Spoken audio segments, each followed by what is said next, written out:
메타포. 메타포를 우리말 풀면 이제 은유법이에요.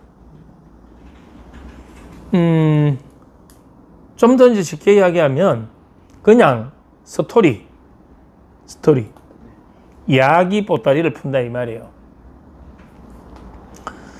그러면 우리는 어떤 정보가 들어올 때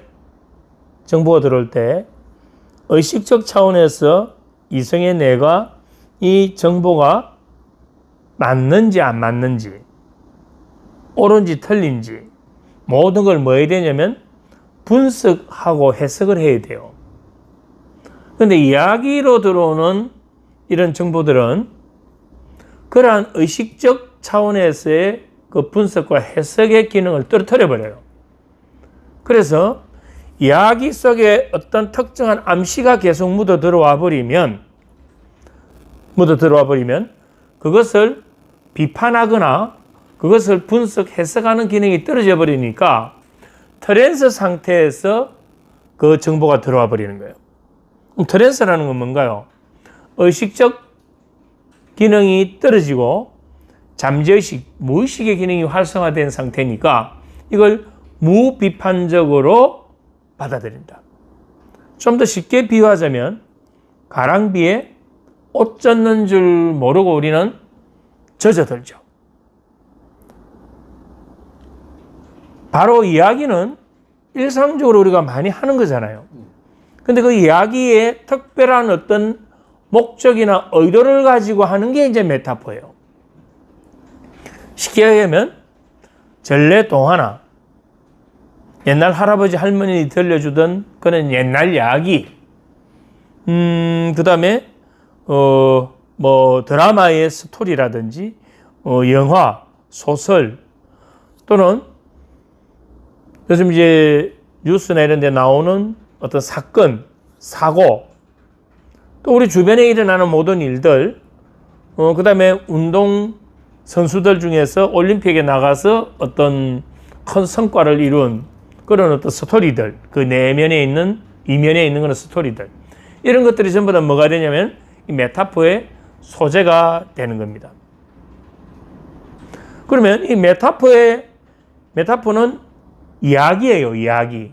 그 이야기 속에 나오는 그 주인공과 지금 현재 나에게 상담을 하고 있는 이 내담자를 동일시시켜서 이 내담자가 그 메타포 속에 나오는 주인공, 자신이 그 주인공이라는 그러한 착각을 하게 만드는 거죠.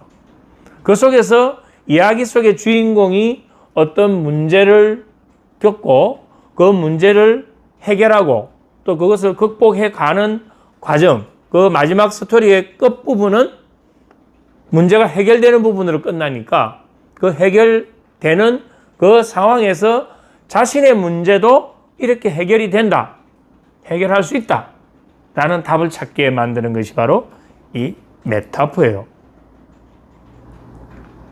그러면 이 메타포는 이야기의 어떤 전개 과정에서 그 주제나 내용이 어떤 것이든 상관없다. 누구에게 그것이 적용되어 줘야 될까요? 지금 내 앞에 있는 이 대상에게 어떤 교훈적인 거, 메시지적인 거, 어떤 깨달음적인 거, 뭔가를 줄 수 있다면 그 무엇이든 우리는 메타포로 활용이 가능하다. 메타포가 참 중요하죠. 그래서 이건 무비판적으로 들어오기 때문에 상대방과 납포가 형성된 상태에서 이 메타포를 활용하게 되면 자신도 모르게 어떤 변화, 성장이 일어나게 된다. 자, 그러면 다음 페이지를 한번 볼까요? 자, 메타포를 그럼 어떻게 활용할 수 있는가? 메타포를 결국 우리가 메타포를 하는 목적이 뭔가요? 영향력을 미치기 위해서. 자, 메타포를 내가 하는 목적은 이 내담자의 긍정적인 변화와 성장입니다. 이 내담자의 어떤 행동을 바꾸는 거죠.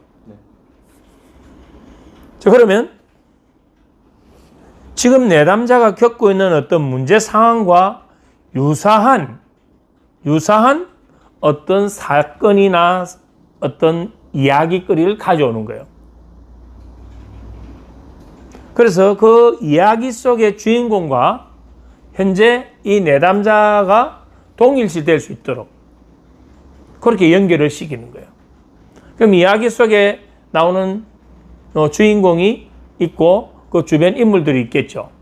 그러한 주인공과 인물들이 현재 이 내담자와 어떤 관련이 있도록 반영을 시킨다면 그 이야기를 듣는 동안 이 내담자는 이게 지금 자신의 이야기다라고 뇌가 착각하게 만든다 이 말입니다. 그래서 이야기를 전개할 때는 내담자가 이 이야기에 뭐 할 수 있도록 해야 될까요? 공감을 할 수 있도록.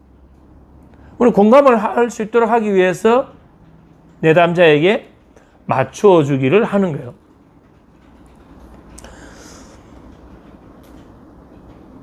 중요한 건 이 메타포의 마지막은 항상 어떻게 끝맺음을 해야 될까요? 문제가 해결된 것, 어떤 성과를 창출해낸 그러한 끝맺음으로 마무리를 합니다. 그렇게 될 때 내담자는 이 메타포를 통해서 자신의 문제를 해결할 수 있는 어떤 답을 찾게 되고 어떤 동기가 부여될 수 있는 것이죠. 자, 그럼 이제 메타포 활용을 위해서 아래 보면 준비 작업이라고 있죠. 네. 자, 먼저 우리는 이 메타포를 활용을 아무거나 그냥 막 끄집어내서 이야기를 많이 한다고 메타포가 아니에요. 우리가 일상생활에서 수많은 대화들이 왔다 갔다 하지만 그러한 대화 모든 것이 다 메타포는 아니에요. 우리가 이야기하는 메타포는 이 이야기가 현재 이 내담자와 관련이 있어야 되고 내담자가 이 이야기를 듣고 자신의 문제를 재조명하거나 관조적 입장에서 보면서 그 속에서 이 이야기 속의 주인공이 문제를 해결하고 극복해가는 과정에서 자신의 문제를 해결할 수 있는 그런 답을 찾게 만들어주는 것이거든요. 그래서 내담자의 문제되는 행동, 지금의 어떤 상황, 이 상태가 어떤 것인지 먼저 확인하는 게 중요하다. 왜냐하면 내담자의 지금 현재의 상태나 이 행동이 무엇인지를 확인해야만이 여기에 맞는 메타포를 연결할 수 있잖아요. 처음은 먼저 내담자의 문제되는 행동과 상태가 어떤 것인지를 먼저 확인해야 한다. 그러고 나서 이 내담자가 이러한 문제에 일관되게 뭔가 반응하는 패턴을 갖고 있는지를 체크해 보는 겁니다. 그걸 우리는 뭐라고 하냐면 이 내담자가 갖고 있는 세상 모형. 왜냐하면 우리는 어떤 문제에 대해서 모든 사람들이 똑같게 보지는 않습니다. 왜냐하면 사람들마다 갖고 있는 저마다의 세상 모형이 다르기 때문에. 그럼 이 내담자가 갖고 있는 세상 모형이 어떤 일관된 패턴으로 지금 문제를 야기하고 있는가, 그걸 보는 거죠. 그래서 이걸 우리는 전략 분석이라고 합니다.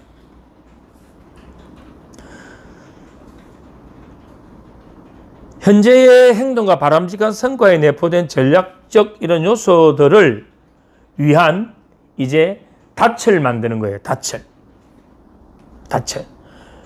닻을 만드는 부분들은 우리가 앵커링에서 이미 수업을 한 내용이기 때문에 여기서는 구체적으로 닻에 대해서는 설명을 하진 않습니다. 자, 다음 이제 뒤에 한번 보면 활용 전략이 쭉 나오죠. 이건 앞에서 이야기한 부분들을 구체적으로 어떻게 내가 활용하는가에 대한 이제 설명이에요.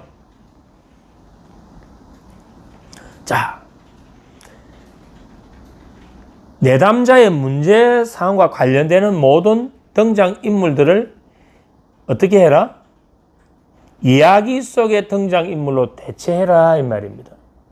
자, 쉽게 해서 이렇게 한번 보죠. 콩쥐와 팥쥐 이야기 우리는 전래동화에서 많이 들었죠. 알고 있죠. 그럼 이걸 현재 내담자가 자신이 뭔가 억울하게 핍박받고 있다. 뭔가 부당한 대우를 받고 있다. 본인과 또 그 부당한 대우를 주고 있는 어떤 특정한 대상이 있다. 그러면 이 콩쥐 팥쥐 이야기에서 본인은 그 주인공과 똑같은 자신의 동일 인물이 되는 거고, 현실에서 자기를 핍박하는 사람이 그 계모가 되는 겁니다. 그렇게 해서 이야기 속의 등장인물로 대체를 할 수 있게끔 만들면 여기에 뭐가 일어나면 감정이입이 일어날 수 있겠죠. 이야기를 듣는 동안에.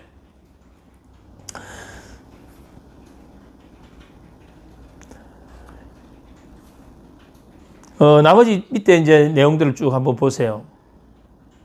이건 우리가 일상적으로 그냥 이야기를 할 때 핵심은 그거예요. 이 사람에게 지금 어떤 문제가 있는가?